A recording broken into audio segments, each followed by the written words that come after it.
shirkadahan waxay quutaan dhiigga bini'aadamka waxayna maslaxadooda ku jirtaa dagaalo wadan walba ka dhaca si hubka ay uga iibiyaan dhinacyada ishaya dhinac walba waxay u sheegaan in ay kaligood hubka si hoose uga iibinayaan dhinaca kalena aysan waxba ka iibinayn taas bedelkeedase labada dhinacba hubka way ka iibiyaan iyaga oo kala qarinaya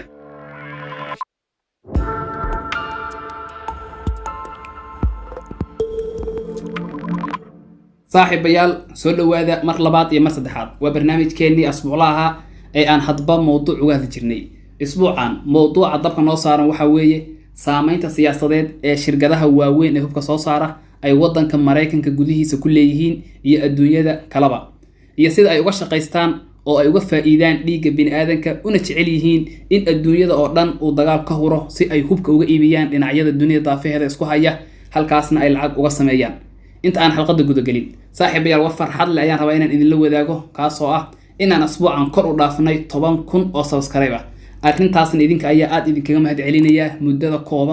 kooban ee aad korka igu dhaafiseen 10,000 ee subscribe ah waxaan isku dayi doonaa saaxiibayaal in aan dadaalkayga laabo si aan halkan idinkula wadaago xalqado fara badan oo aan uga hadlayno mowduucyo kala duwan waayahay aan mowduuceena maanta si toos ah u guda galno hadal jeedintiisii ugu dambeysay ee aqalka cad iyo gabagabadii muddaxileedkiisa waa January 1961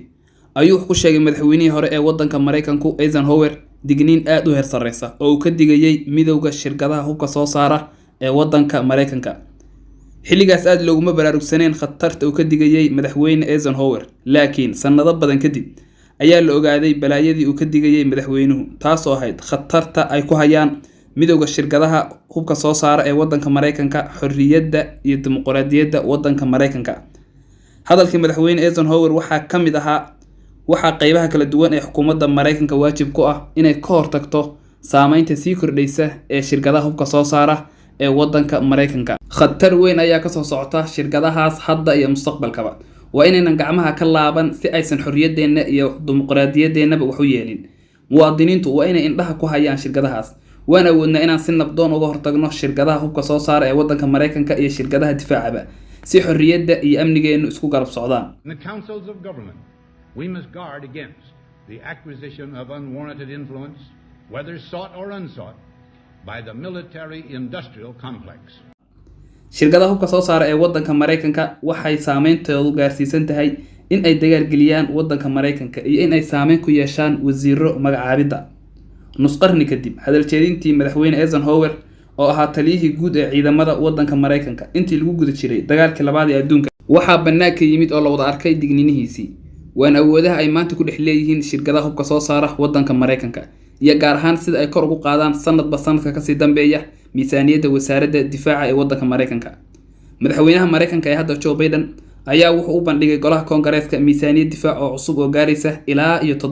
$753 bilyan oo dollar arrintaas waxaa aad uga carooday dadka sida dhow ula socda khataraha ka soo fool leh shirkadaha hubka soo saara ee wadanka Mareykanka iyaga oo sheegay halkii la rabay dawladdu in ay lacagahaas geliso waxbarashada caafimaadka iyo adeegyada kale ee bulshada in ay gelinayso wasaaradda difaaca oo ay gadaal ka soo riixayaan shirkadaha waaweyn ee hubka soo saara ee wadanka Mareykanka wadanka Mareykanka ayaa wuxuu hadda miisaaniyadiisa difaaca ku bixiyaa lacag ka badan intii uu ku bixin jiray barigii uu dagaalka tooska ah kula jiray wadanka Vietnam wasiirka gaashaandhigga Mareykanka oo iska difaacaya eedeymahaas ayaa wuxuu sheegay inay doonayaan in ay wax badan ka sarmaraan military ahaan wadanka Shiinaha iyo dawladaha kale ee tartanka kula jira dawladda Mareykanka dhanka kale miisaaniyadda difaaca Mareykanka waxa ay ka badan tahay miisaaniyadda difaaca 10 wadan oo la isku daray oo kala ah Ruushka, Chinaha, Ingiriiska, Faransiiska, Jarmalka, Japan, Koonfurta Korea, Brazil iyo boqortooyada Sacuudi Carabiya galaangalka iyo saameynta xoog leh ay ku leeyihiin shirkadaha hubka soo saara siyaasadda Mareykanka waxa laga dareemi karaa magacaabida xilalka xasaasiga ah tusaale ahaan markii madaxweyne Joe Biden uu wasaaradda difaaca u magacaabay Lord Stone oo ah ninkii ugu horreeyay oo madowga Mareykanka ah oo jagada xasaasiga ah qabta aad ayaa loo soo dhaweeyay laakiin isla markiiba waxa tooshka ku ifiyay qolyaha dabagala saameynta ay siyaasadda Mareykanka ku leeyihiin shirkadaha waaweyn ee hubka soo saara ee wadanka Mareykanka iyaga oo sheegay in aan ninkan madow ahaan loo soo xulan ee uu hore uga tirsanaa maamulka sare ee shirkadda Raytheon taas oo kamid ah shirkadaha waaweyn ee hubka soo saara ee wadanka Mareykanka ku yaala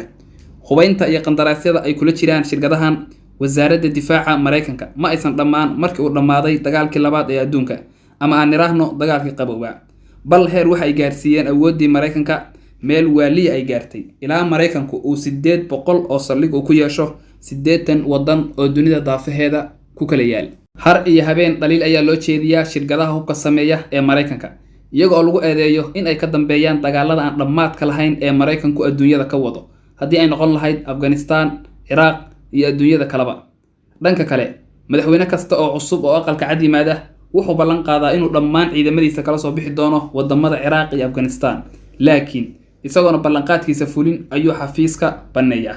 Dagaalkii labaad ee adduunka markii uu dhammaaday, shacabweynaha Mareykanku waxa ay filayeen in hantidii ku bixi jirtay dagaalka hadda wixii ka dambeeya la gelin doono adeegyada bulshada, laakiin taa beddelkeeda isla markiiba Mareykanku wuxuu galay dagaalkii qabowga ee uu Midowga Sofiyeeti kula jiray. Shirkadahan ayaa waxay ku dadaalaan in dowladda Mareykanku ku jirto weligeedba dagaallo aan dhammaad lahayn oo hadba cadow cusub ay yeelato. Waxayna xoogga saaraan inay argagax iyo baqdin ku abuuraan shacabweynaha Mareykanka si ay dowladda ugu taageeraan dagaalada aan dhammaadka lahayn ee canshuurtooda lagu kharash gareynayo ee dunida daafaheeda ay dowladoodu ka wado.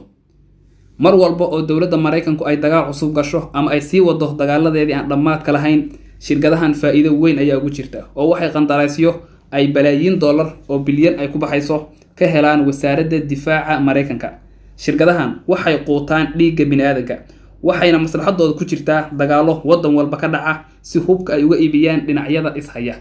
Dhinac walba waxay u sheegaan in ay kaligood hubka si hoose uga iibinayaan, dhinaca kalena aysan waxba ka iibinayn. Taas beddelkeedase labada dhinacba hubka way ka iibiyaan iyaga oo kala qarinaya. Sanadkii 2013 arrin yaab leh ayaa dhacday. Arrintaas ayaa waxay ahayd markii mid ka mid ah shaqaalaha sarsare ee ciidamada Mareykanka uu golaha Koongareeska ka hor qiray in ciidamada Mareykanku wax dabaabada ah oo cusub oo ay hadda u baahan yihiin aysan jirin oo kuwa ay hadda haystaan ay ku filan yihiin. Laakiin taa beddelkeeda Koongareesku wuxuu ansixiyay miisaaniyad ciidamada Mareykanka lagu hubeynayo dabaabado dheeriya oo aysan u baahnayn. Lana soco shaqaalihii sare ee ka socday wasaaradda difaaca waxa uu yiri wax dabaabada oo cusub oo ciidanku hadda u baahan yahay ma jiraan ee inta ah haysano ayaa nagu filan. Laakiin Koongareesku wuxuu ansixiyay miisaaniyad dabaabado dheeriya lagu hubeynayo ciidamada Mareykanka. Maxay tahay sababtuse? Shirkadahani kaliya kuma eka iibinta hubka ee waxay maalgeliyaan siyaasiyiinta ay u baahan yihiin si markii ay doorashada ku guuleystaan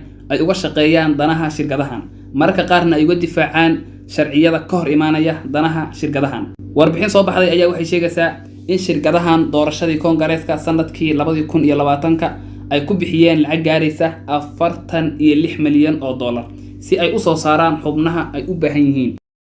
Xalqadeennii asbuucla ahaana intaas ayay ku eg tahay. Saaxiibayaal, waxaan mar labaad iyo mar saddexaad si xushmad iyo qadarin ku jirto idinkaga codsanayaa in haddii aad kanaalkayga horay ugu taxanaydeen aad like ii saartaan, haddii aad hadda ku cusub tihiinna in aad like iyo subscribe ii saartaan si aad ula socotaan barnaamijyadeena xiisaha leh ee aan hadba mowduuc uga hadalno asbuuc kasta. Waa mahadsantihiin, nooli kulantee, waana noo asbuuc dambe. Guuleysta.